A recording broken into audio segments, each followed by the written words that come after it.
और जिन्होंने भक्ति की पराकाष्ठा को छू लिया है, उन्होंने समझ लिया है, जान लिया है कि भक्ति क्या है।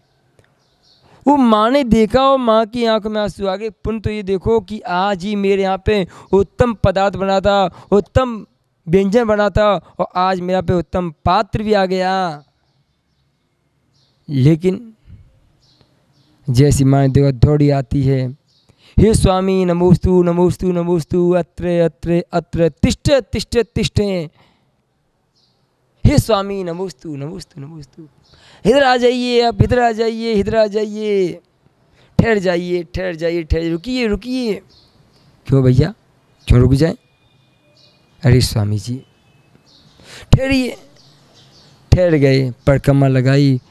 ओहो, आप झट से प्रचार करते उस माँ ने अपनी अश्रुओं से उन संतों का प्रचार कर दिया। उस माँ ने अपने अश्रुओं से, आंखों के आंसुओं से, वो जो भक्ति की धारा बह रही थी आंखों से,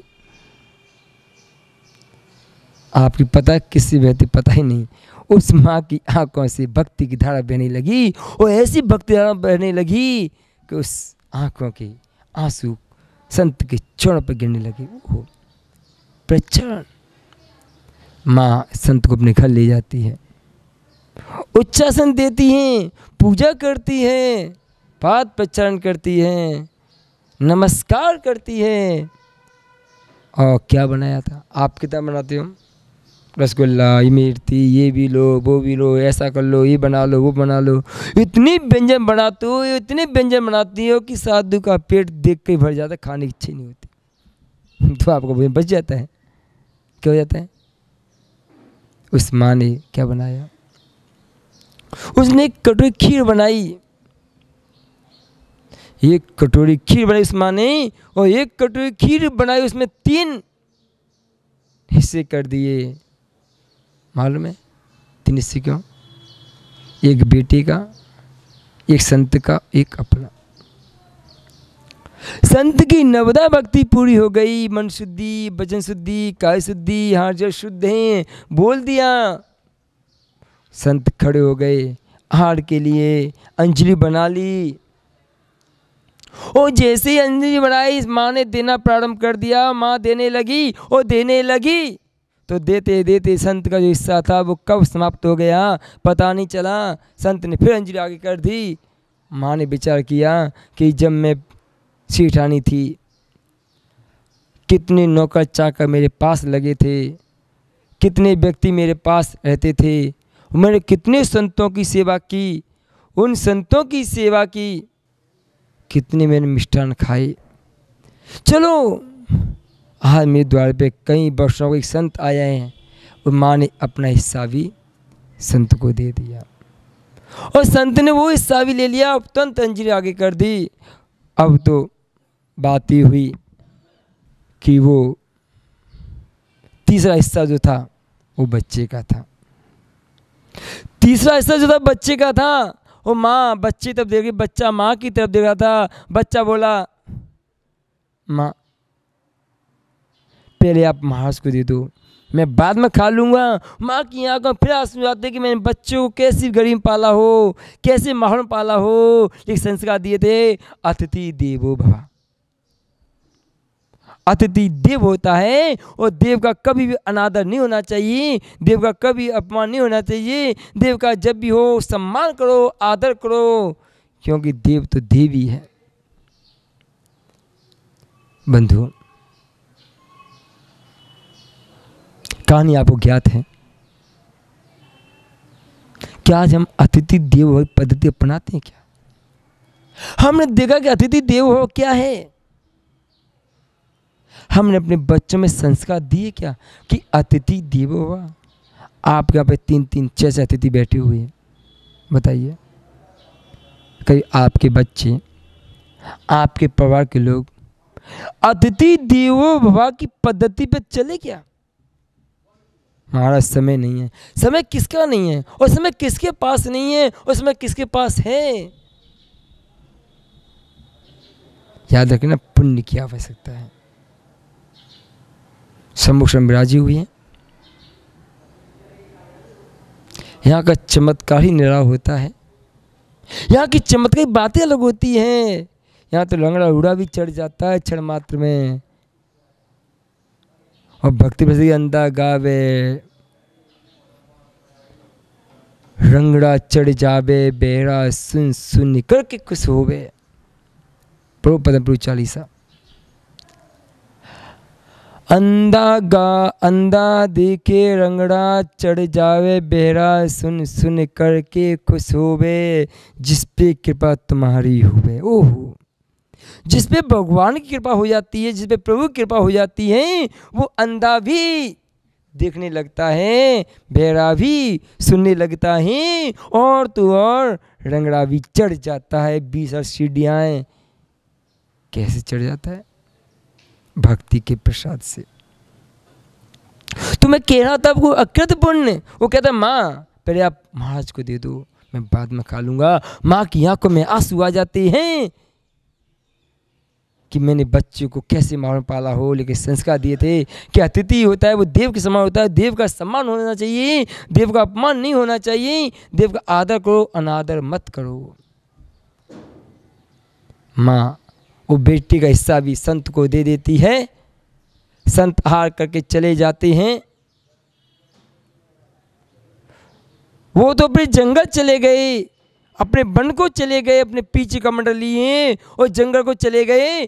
माँ सोचती हैं कि चावल की खीर की कटोरी में जो चावल जाने चुपके रह जाते थोड़े बहुत, उन्हें इकट्ठा करके बच्चे की जिब्बा पर रख दूं कि बेटा मिठाई क्या होती है, एक बार मिठाई खा के देख ले।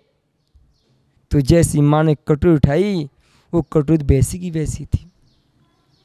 बच्चे को भरपेट खीर खिलाई, माँ ने खाई, यहाँ तक कि गांव के लोगों को निमंत्रण दे दिया कि आप भी आ जाइए। गांव के पूरे लोग खाना खा गए, खीर खा गए, लेकिन खीर समाप्त नहीं हुई।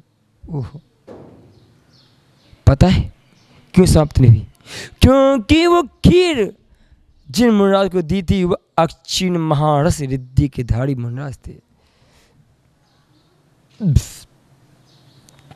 अक्षीण महारस रिद्धिधारी के मुनिराज थे। और ऐसा कहा जाता है जिन आगम में, जिन शास्त्रों में भगवान ने ऐसा बोला है, अनंत प्रभु ने ऐसा बोला है कि जो अक्षीण महारस रिद्धिधारी के मुनिराज जिस पात्र में जिस दिन भोजन कर लेते हैं, उस दिन वो पात्र खाली नहीं होता।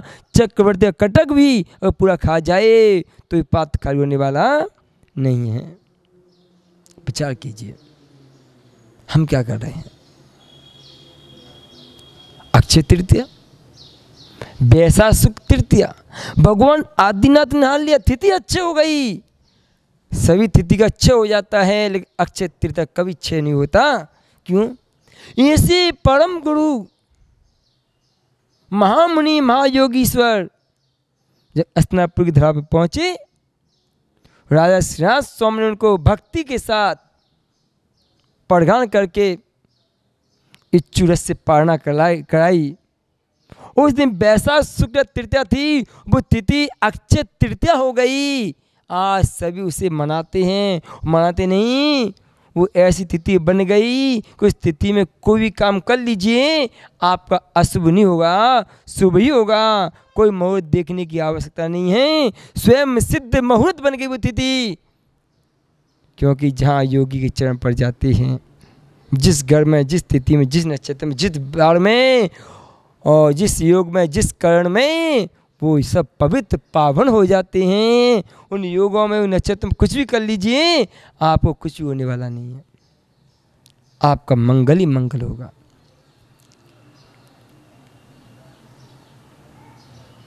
और उस बालक के पुण्य के प्रताप से खीर किसके लिए बनी? बालक के लिए। आप जो चौका लगाते हो संतों के लिए लगाते हो, महात्माओं के लिए लगाते हो कि संत आकर करने आ जाएं। याद रखना बंधुओं, संतों चौका नहीं लगाते, वो उद्दिष्ट के त्यागी होते हैं। श्रावक चौका अपने निमित्त से लगाता है, वो अपने निमित्त से लगाता है, उसमें बनाता है, वो अतिथियों का सम्मान करता है। श्रावक के 12 व्रतों में अतिथि संभाग व्रत होता है, और इसलिए वो उस अतिथि संभाग व्रत के लिए उन संतों को आह्वान करता है, उन संतों को अपने द्वार पर बुलाता है। ओह, निमंत्रण नहीं देता, कह के नहीं आता कि मेरे महाराज मेरे घर चलो खाना खाने। अगर संत घूमते घूमते उसके द्वारे पे निकल आते हैं, मुद्दा ले ली और द्वारे से गुजर रहे हैं, तो कलश शुद्धि से वस्त्र पहन के हाथों में कलश लेकर के पढ़न कर लेता है। तो बंधुओं, हमारे जीवन पवित्र पावन है, हम भी अपने जीवन में कुछ एक अच्छा सा कार्य कर लें। नव देवता हमारे पूजनीय हैं, आदरणीय हैं। अनंत सिद्धाचार्य उपाध्याय सरस्वती जिंदम जनागम जिन चेत और जिन चेत्यालय। अगर 3 लोक में कोई मंगल करने वाले तो नव देवता मंगल करने वाले हैं, दूसरा कोई आपका मंगल करने वाला नहीं, सब अमंगल करने वाले हैं। आपको लगता है मेरा पिता मेरा मंगल कर देगा, मेरी माँ मेरा अच्छा कर देगी, मेरी बहन मेरा अच्छा कर देगी, मेरा भाई मेरा अच्छा कर देगा, मेरी पत्नी अच्छा कर देगी, मेरा बेटा बेटी अच्छा कर देंगे? याद रखना, जब तक पुण्य है तब तक ये अच्छे हैं, और पुण्य गया तो यही बुरे बन जाएंगे। जीवन का भरोसा नहीं है कि कब क्या हो जाए, और जीवन का भरोसा नहीं है कब क्या हो जाए। उस जीवन के भरोसे को पहले ही समझ लो। इसलिए जीवन को जीने का संकल्प लो कि जीवन जिएंगे तो भक्ति से जिएंगे, श्रद्धा से जिएंगे, आस्था से जिएंगे, तो आप जीवन जी सकते हो। बंधुओं, कहानी का सार आपकी नज़र में, आपकी समझ में आ गया है कि कहानी क्या है। कहानी का सार इतना ही है कि हम अतिथि देवो भव की पद्धति को लागू करें। जब तक अतिथि देवो भव की पद्धति नहीं होगी, तब तुम्हारे बच्चों में, हमारे परिवार में संस्कार नहीं आएंगे, और संस्कार नहीं आएंगे तो हमारे बच्चे धर्म कैसे करेंगे। आज इस विधान के अवसर पर हम सब बैठे हुए हैं, तो हमें इतना सोचना चाहिए कि कम से कम हम अपने सिद्धांतों पर, अपने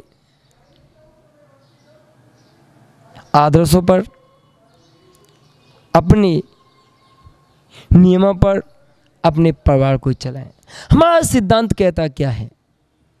उस माँ ने अपने बच्चों को, बेशक अपने बच्चों को गरीब पाला होले संस्कार दिए थे। हमारे सिद्धांत हैं कि हमारे दरवाजे पे कोई भी आ जाए तो हम उसे सम्मान करते हैं, उसका आदर करते हैं, उसका आदर करते हैं।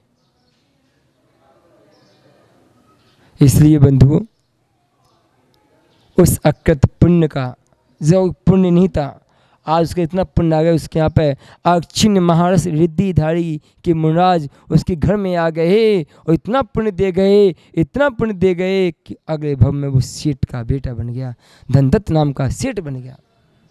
विचार कीजिए, हम भी उन संतों को, क्योंकि दान का फल भोग है, और आपने आज दान दिया, अपने हाथ से दिया, अपने तन मन धन का दान, तन मन धन से दान दिया है, तो आपको भोगने को मिलेगा ही मिलेगा। आपका तन भी स्वस्थ होगा, आपका मन भी स्वस्थ होगा, और आपका धन भी स्वस्थ होगा।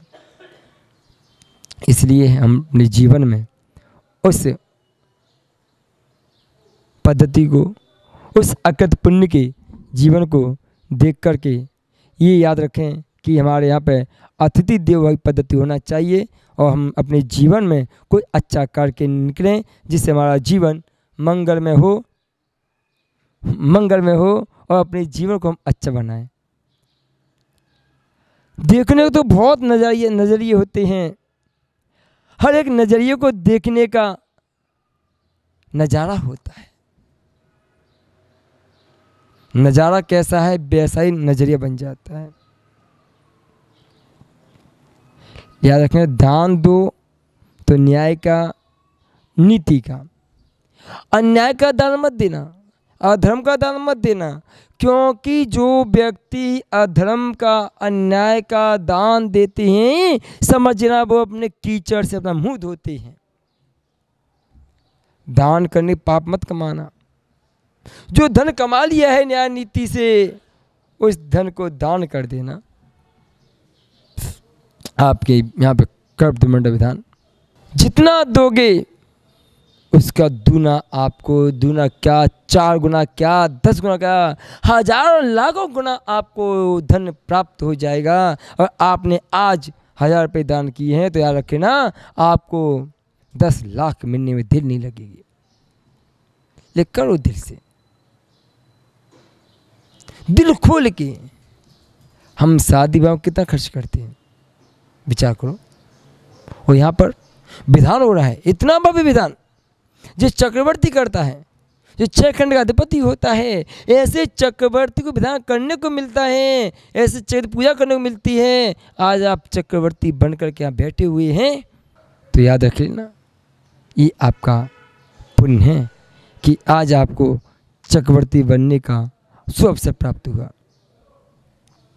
इसलिए बंधुओं, हम अपने जीवन में इतना प्रयास करें कि अकृत पुण्य का चरित्र, जिन्हें संतों को भक्ति से आहार दान तो नहीं दिया लेकिन आहार दान की अनुमोदना कर दी, उसके निमित्त से उस घर में खीर बन गई, उसके निमित्त से उस घर में संत आ गए, तो अक्षिण पुण्य दे के चले गए। ऐसा पुण्य दे गए, ऐसा पुण्य दे गए कि उसे अगले भव में सेठ की पर्याय में जन्म लेना पड़ा।